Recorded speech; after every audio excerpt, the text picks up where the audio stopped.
Ukraine पर हमला तो नहीं किया, लेकिन फिर भी जंग की शुरुआत के दावे शुरू हो गए। गोलीबारी शुरू हो गई और बम भी बरसाए जाने लगे। पहले ही दावा किया जा रहा था कि रूस सीधी जंग से बचते हुए सीमित युद्ध लड़ेगा। मतलब ये कि रूस के समर्थन वाले विद्रोहियों का इस्तेमाल किया जा सकता है और विद्रोहियों के ठिकानों पर यूक्रेन में जंग जैसे हालात बनते भी दिखने लगे। जिसकी शुरुआत तब हुई जब अचानक रूस की सेना ने इससे जुड़ी जानकारियां सोशल मीडिया पर डाली। रूस की समाचार एजेंसी स्पुतनिक ने बताया कि हमला यूक्रेन की फौज की तरफ से हुआ। ताबड़तोड़ ग्रेनेड और मोर्टार दागने की जानकारी दी गई। हालांकि निशाना रूस की फौज को नहीं बनाया गया, बल्कि उन विद्रोहियों को निशाना बनाया गया जिन्हें रूस का समर्थन हासिल है।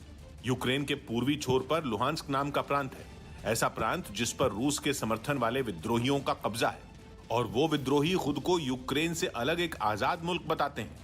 हालांकि हमले में किसी भी तरह के बड़े नुकसान की कोई खबर नहीं आई, लेकिन पहले से इस बात का अंदाजा लगाया जा रहा था कि अगर जंग छिड़ी तो ये विद्रोही बेहद अहम साबित होंगे, और शायद इसीलिए जंग की सुगबुगाहट से पहले ही यूक्रेन ने खतरों से निपटना शुरू कर दिया, जबकि इसके लिए यूक्रेन ने सीजफायर का बरसों पुराना समझौता तोड़ दिया। 2015 में यूक्रेन ने विद्रोहियों के साथ सीजफायर का समझौता किया था। मतलब 2015 से ही ना तो विद्रोहियों की तरफ से यूक्रेन की फौज को निशाना बनाया जा रहा था और ना ही हमला यूक्रेन की तरफ से हो रहा था। अभी तक रूस और यूक्रेन के बीच के सबसे ज्यादा तनाव यूक्रेन की दो सीमाओं पर था। पहली सीमा वो जो बेलारूस से लगती है और दूसरी सीमा वो जो क्रीमिया से लगती है, जिसके पास काला सागर भी है, जिसमें सबमरीन तक तैनात की जा चुकी है। लेकिन लुहांस्क प्रांत में बम और मोर्टार बरसाए जाने के बाद ये साफ हो गया है कि जंग की शुरुआत विद्रोहियों के जरिए होगी,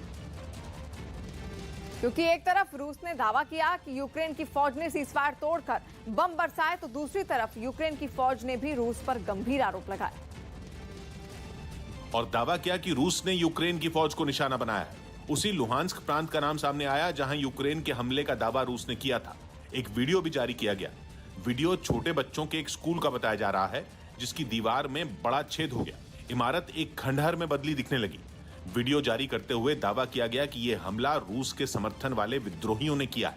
हमले की चपेट में आने से बच्चे तो बच गए, लेकिन 2 आम नागरिक बुरी तरह से जख्मी हैं। मतलब यह कि पिछले कुछ हफ्तों से बने हुए तनाव के हालात के बाद बम और मोर्टार बरसने शुरू हो गए, जिसके बाद इतना तो साफ हो गया कि कूटनीतिक कोशिशों का रास्ता शांति की तरफ नहीं बढ़ रहा है, बल्कि जंग की शुरुआत दिखने लगी है। रूस ने कुछ शर्तें भी रख दी हैं और साफ कहा है कि यूक्रेन पर हमला टालने के लिए वो इससे कम पर नहीं मानने वाला। मतलब साफ कर दिया कि यूक्रेन पर हमला टालने के लिए उसके ये शर्त माननी पड़ेगी, और शर्त ये रखी गई कि भले ही नाटो यूक्रेन को अपनी सदस्यता दे, लेकिन यूक्रेन खुद को गुट निरपेक्ष देश घोषित कर दे। गुट निरपेक्ष का मतलब किसी भी सैन्य संगठन में ना रहे, रूस के साथ भले ना आए, नाटो का भी साथ ना दे। और रूस का कहना है कि 1990 में सोवियत संघ जब टूटा था तो सोवियत संघ में शामिल सभी देशों ने कुछ फैसले लिए थे और उनमें ये शामिल था कि वो किसी भी सैन्य गुट का हिस्सा नहीं बनेंगे। ये कहना है रूस का। मतलब रूस की सुई अभी भी वहीं पर अटकी हुई है।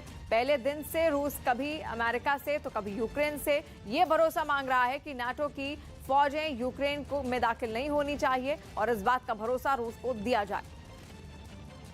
लेकिन रूस की इस शर्त को अभी भी कोई मानने को तैयार नहीं है। एक तरफ जंग की शुरुआत दिख रही है तो दूसरी तरफ रूस को कड़े प्रतिबंधों की चेतावनी तक दी जा रही है, जिसके लिए जो बाइडेन ने खुद मोर्चा संभाल लिया है। We put intense pressure on their largest and most significant financial institutions and key industries. इस बार तो जो बाइडेन ने सीधा सीधा रूस के ड्रीम प्रोजेक्ट का नाम लेकर चेतावनी दी। ऐसा प्रोजेक्ट जिसके पूरा होते ही रूस दुनिया की सबसे बड़ी महाशक्ति बनने की योजना बनाए बैठा है। And when it comes to Nord Stream 2, the pipeline that would bring natural gas from Russia to Germany, if Russia further invades Ukraine, it will not happen. America ने चेतावनी दी है कि वो रूस के कच्चे तेल या नेचुरल गैस के एक्सपोर्ट पर बैन लगा देगा। अगर ऐसा होता है तो रूस की कमर बुरी तरह टूट सकती है। दूसरी तरफ पोलैंड से कुछ और तस्वीरें सामने आई। पोलैंड में अमेरिका ने अपने कुछ और जवानों को भारी भरकम विमानों के जरिए भेज दिया। पोलैंड में अमेरिका और नाटो की फौजों का पूरा बेस तैयार है, जहां से जरूरत पड़ने पर सैनिकों को यूक्रेन भेजा जाएगा। लेकिन रूस पर अमेरिका की किसी भी चेतावनी का कोई असर नहीं हो रहा है। ऐसा लग रहा है कि जैसे रूस ने पहले से कोई बैकअप प्लान तैयार किया हुआ है, जिसे समझने के लिए ये जानना जरूरी है कि रूस ने चीन के साथ फरवरी में ही एक अहम समझौता किया है। विंटर ओलंपिक्स की शुरुआत के मौके पर व्लादिमीर पुतिन बीजिंग गए थे और वहीं पर उनकी मुलाकात शी जिनपिंग के साथ भी हुई थी। दोनों नेताओं की मुलाकात में कुछ कारोबारी समझौते भी हुए जिनका ऐलान भी किया गया था। इनमें सबसे अहम है चीन और रूस के बीच गैस और तेल से जुड़ी अहम डील के मुताबिक चीन खरीदेगा रूस की नेचुरल गैस और कच्चा तेल। 11,750 करोड़ डॉलर की डील बताई गई, मतलब रुपयों में करीब 8.5 लाख करोड़ की ये डील है। रूस और चीन के बीच ये डील हुई थी। माना जा रहा है कि पुतिन पहले से जानते थे कि अगर हालात बिगड़े तो अमेरिका ऐसे ही प्रतिबंधों की चेतावनी देगा और चीन के साथ हुई उसकी ये डील पुतिन का प्लान बी है। मतलब अगर अमेरिका ने प्रतिबंध लगा भी दिया तो भी उस प्रतिबंध की परवाह ना करते हुए चीन रूस से गैस और तेल मंगवाता रहेगा और रूस पहले से एक बहुत बड़े प्रोजेक्ट पर काम कर रहा है जिसके तहत चीन और रूस के बीच में एक पाइपलाइन बनाई जा रही है जिससे रूस की नेचुरल गैस सीधा चीन पहुंच सके। हालांकि उस पाइपलाइन को बनने में अभी कुछ सालों का वक्त और लगेगा, लेकिन बिना पाइपलाइन के रूस के लिए चीन तक कच्चा तेल या नेचुरल गैस पहुंचाना बेहद मुश्किल का काम नहीं है।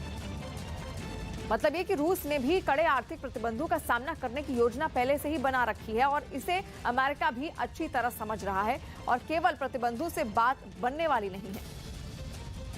इसलिए दोनों तरफ से कूटनीति के साथ युद्ध नीति पर भी काम तेज हो गया है। अमेरिका का दावा है कि सैनिकों के लौटने वाले रूस के वीडियो फर्जी हैं, बल्कि हकीकत यह है कि रूस ने यूक्रेन की सीमाओं पर फौजें बढ़ा दी हैं। पिछले 2 दिनों में रूस की तरफ से 7,000 सैनिकों को तैनात किए जाने का दावा अमेरिका ने किया है, जबकि रूस ने एक बार फिर दावा कर दिया कि उसने अपने कुछ और सैनिकों को बॉर्डर से हटा लिया है। कई अंतर्राष्ट्रीय समाचार एजेंसियों ने रूस के हवाले से इस खबर को छापा। दूसरी तरफ नाटो के सदस्यों की माथापच्ची भी यूक्रेन के मसले पर चलती रही। बेल्जियम की राजधानी ब्रसल्स में नाटो के सभी सदस्य देशों के रक्षा मंत्रियों की बैठक लगातार दूसरे दिन चलती रही। नाटो की बैठक में यह भी दावा किया गया कि यूक्रेन की उत्तरी, पूर्वी और दक्षिणी सीमा पर रूस के करीब 1.5 लाख सैनिकों की तैनाती है। नाटो यह भी मानकर चल रहा है कि सैनिकों की वापसी का दावा केवल युद्ध नीति के तहत उठाया गया एक कदम हो सकता है।